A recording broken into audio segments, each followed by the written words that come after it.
2024 সালের মার্চে বাংলাদেশ জাতীয়তাবাদী ছাত্রদলের বর্তমান কমিটি ঘোষিত হয়। রাকিবুল ইসলাম রাকিব সভাপতি এবং নাসির উদ্দিন নাসির সাধারণ সম্পাদক হিসেবে দায়িত্ব পান। 2 বছর পেরিয়ে যাওয়ায় শেষ হয়েছে এই কমিটির মেয়াদ। তারই প্রেক্ষিতে শীঘ্রই শুরু হতে চলেছে নতুন কমিটি গঠনের প্রক্রিয়া। তারেক রহমানের সঙ্গে সাক্ষাৎ করেছেন এমন কয়েকজন নেতা সম্প্রতি যুগান্তরকে জানান, বিএনপির অঙ্গ সংগঠনগুলোর সাংগঠনিক অভিভাবক তারেক রহমান সংগঠনের বড় পরিবর্তনের আভাস দিয়েছেন।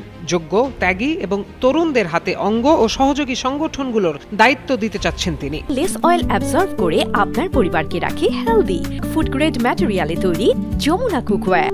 তারই ধারাবাহিকতায় আগামী 9 মে যুবদল, স্বেচ্ছাসেবক দল ও ছাত্রদলের সাংগঠনিক ইউনিটের শীর্ষ নেতাদের ঢাকায় ডেকেছেন বিএনপি চেয়ারম্যান। ওই দিন তিনি খামারবাড়ির কৃষিবিদ ইনস্টিটিউট মিলনায়তনে তাদের সঙ্গে মতবিনিময় করবেন। প্রায় অভিন্ন সুরে নেতারা জানান, বর্তমান কমিটির সুপার 5-এ থাকা নেতাদের নতুন কমিটিতে থাকা না থাকা নিয়ে গুঞ্জন রয়েছে। তেমনটি হলে আগামীতে নেতৃত্বের সুযোগ পাবেন বিগত দিনের বঞ্চিতরা। জাতীয়তাবাদী ছাত্রদলের শীর্ষ 2 পদে আলোচনায় আছেন শ্যামল মালুম, আমানুল্লাহ আমান, মোহাম্মদ খুরশেদ আলম সোহেল, সালেহ মোহাম্মদ আদনান, এস এম আবু জাফর সহ বেশ কয়েকজন।